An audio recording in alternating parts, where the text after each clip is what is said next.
Hello everyone. आज हम पढ़ेंगे टेरिडोफाइट्स का मेंबर लाइकोपोडियम का रिप्रोडक्टिव स्ट्रक्चर्स और उसकी लाइफ साइकिल। इसके पहले के वीडियोस में आपने स्पोरोफाइट और गैमेटोफाइट प्लांट के बारे में पढ़ा था। आज हम इसका रिप्रोडक्टिव स्ट्रक्चर देखेंगे।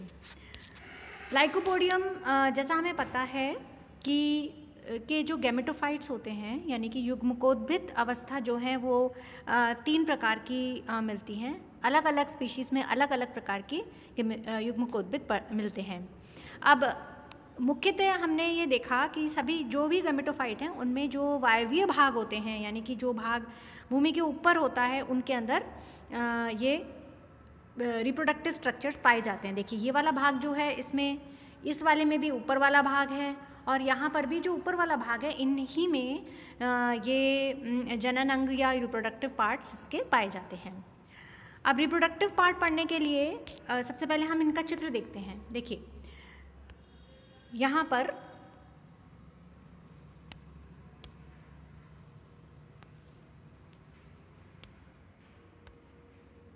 पहला वाला जो चित्र है वो इसकी आर्ची एंथ्रीडिया है। एंथ्रीडिया यानी कि पुंधानी है और इसके अंदर स्पर्म मदर सेल्स होते हैं यानी कि पुंमणु मात्र कोशिकाएं जो कि पुंमणु या पुंधानी में से पुंमणु का निर्माण करती हैं। प्रत्येक पुंमणु जो हैं वो द्विकशाभिकीय होते हैं। इस प्रकार की संरचना होती है। इसमें 2 फ्लैजिला होते हैं तो उसको हम बाय फ्लैजिलेट कहते हैं। अगर 2 होते हैं तो बाय कहते हैं और अगर ज़्यादा होते हैं तो मल्टी फ्लैजिलेट संरचना होती है। पर यहाँ पर टेरिडोफाइट्स में हमें बाय फ्लैजिलेट स्ट्रक्चर है यानी कि द्विकशाभिकीय होती हैं। वो इनको तैरने में मदद करती हैं और स्त्रीधानी तक पहुँचने में इनकी मदद करती हैं। अब यहाँ पर जो संरचना आपको दिख रही है इसमें डेवलपमेंट किस प्रकार का होता है। 2 प्रकार के डेवलपमेंट होते हैं। एक होता है यूस्पोरेंजिएट प्रकार। यूस्पोरेंजिएट का मतलब होता है जब कुछ कोशिकाएं मिलकर किसी संरचना को बनाती हैं यानी कि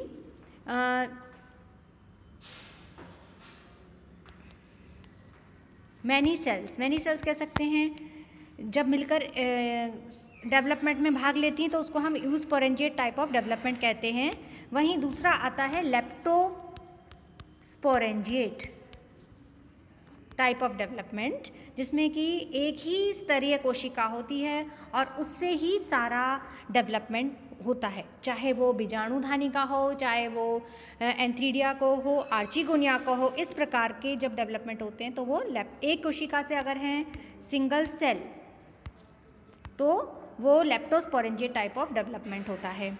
तो यहाँ पर आपको के जो डेवलपमेंट हैं लाइकोपोडियम में वो यूस्पोरेंजिएट प्रकार के होते हैं। अब पहली संरचना तो आपने देख ली एंथ्रीडिया वाली। दूसरी संरचना जो है वो है आर्चिगोनिया की। ये देखिए आर्चिगोनिया या स्त्रीधानी यहाँ पर बनी हुई हैं। स्त्रीधानी में 3 भाग होते हैं। ऊपर वाला ग्रीवा या नेक, नीचे वाला जो फूला हुआ भाग है उसको हम बोलते हैं, ये तो हो गया ऊपर वाला तो नेक, फूले हुए भाग को बोलते हैं वेंटर और इसके अंदर होता है अंड या एग। तो 3 क्षेत्र हैं। सबसे ऊपर जो नेक है उसमें कोशिकाएं होती हैं जिन्हें हम नेक कैनाल सेल्स कहते हैं। इसको शॉर्ट फॉर्म में NCC भी कहते हैं यानी कि नेक कैनाल सेल्स, ग्रीवा नाल कोशिकाएं। ग्रीवा के बाद जो कि एक स्तरीय होती है ग्रीवा के बाद ग्रीवानाल कोशिकाएं। उसके बाद नीचे वो जो फूला हुआ भाग है उसको वेंटर बोल रहे हैं, अंडधर। और इसके अंदर ऊपर वाला भाग जो है वो वेंटर है जिसमें एक वेंटर कैनाल सेल जिसको VCC बोलते हैं, वेंटर कैनाल सेल VCC या अंडधा नाल कोशिका। अंडधा नाल कोशिका जो है उसमें वो एक होती है और उसके नीचे वाला क्षेत्र जो है जो मुख्यतः मेन पार्ट होता है, पूरी की पूरी स्त्रीधानी का असली भाग जो है वो ये होता है एग या अंड कोशिका। तो इस तरह से ये संरचना बनती है। अब प्रत्येक स्पीशीज़ में अंतर आता है और मेंबर्स में भी अंतर आता है। अगर हम दूसरे मेंबर्स पढ़ेंगे तो उनमें नेक कैनाल सेल की संख्या जो है वो अलग अलग हो जाती है। जैसे यहाँ पर 1 से 16, 1 से 15 तक की संख्या है, जो कि अलग अलग मेंबर्स में अलग हो सकती है। तो ये मुख्य संरचना थी। देखिए यहाँ पर एक बार फिर देखते हैं, ये जो बाहरी क्षेत्र है वो नेक है, अंदर की जो कोशिकाएँ हैं वो एनसीसी हैं, नीचे वाला जो भाग है वो वेंटर है, सबसे नीचे वाला भाग जो है वो एग है। तो इस तरह से बेसिक स्ट्रक्चर जो है वो बनता है। अब हम देख रहे हैं निषेचन होता है। निषेचन के लिए क्या है, अंड और जो ये पुंगड़ू हैं इनमें निषेचन होता है, निषेचन की प्रक्रिया होती है और भ्रूण का निर्माण होता है। अब अगला चित्र जो है वो दिखा रहा है कि किस प्रकार वेंटर के अंदर, देखिए यहाँ पे ये एग था और एग से जाइगोट बना है। जाइगोट जो बनता है उसी से आगे की संरचनाएं बनती हैं।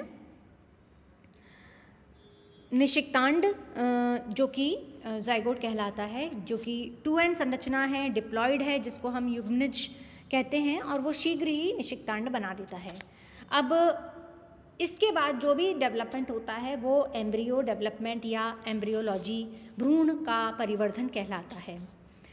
तो अगला भाग जो है इसमें हम देख रहे हैं कि पहला डिवीजन जो है वो ऊपर का सस्पेंसर सेल और नीचे जो है वो एम्ब्रियोनल सेल बनता है। सस्पेंसर सेल और एम्ब्रियोनल सेल बनता है। नीचे वाला जो भ्रूणीय कोशिका है वो आगे का डिवीजन में भाग लेती है और ऊपर की जो सस्पेंसर सेल थी ये वाली, वो आगे की उसकी डिवीजन रुक जाता है, यानी कि आगे उसका कोई रोल नहीं रहता, सिर्फ वो सस्पेंसर की तरह एक्ट करती है।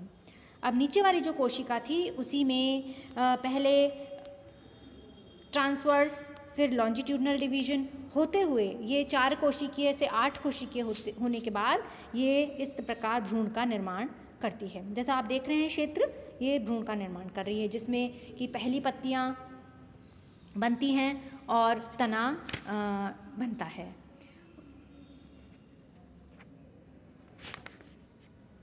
इसी में अब हम देखते हैं life cycle of lycopodium. Life cycle यानी कि जीवन चक्र किस प्रकार रहा, जो अभी तक हमने सारे भाग देखे थे। सबसे पहले वाला भाग जो था वो उसका स्पोरोफाइट था। ये वाला जो मुख्य भाग होता है, मुख्य जीवन चक्र में यानी कि जीवन काल में जो ज़्यादा समय तक रहता है वो इसका स्पोरोफाइट होता है। स्पोरोफाइट का मतलब जिसमें कि रूट, स्टेम, लीफ होती है और ऊपर की ओर स्पोरेंजिया लगे हुए होते हैं। इस तरह का जो स्ट्रक्चर होता है जिसके कि क्रोमोसोम नंबर 2n होते हैं, वो आपका स्पोरोफाइट प्लांट होता है।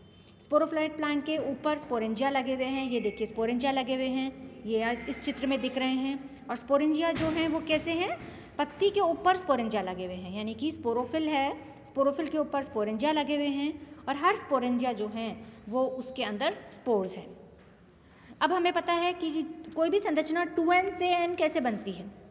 2n से n बनने के लिए उसमें अर्धसूत्री विभाजन या मियोसिस होता है। मियोसिस या अर्धसूत्री विभाजन होता है, जिसके द्वारा जो 2n संरचना थी वो n में कन्वर्ट हो जाती है। ठीक है, तो अब ये स्पोर बन गया। स्पोर जो है उसमें जो कि पहली कोशिका होती है गैमेटोफिटिक जनरेशन की।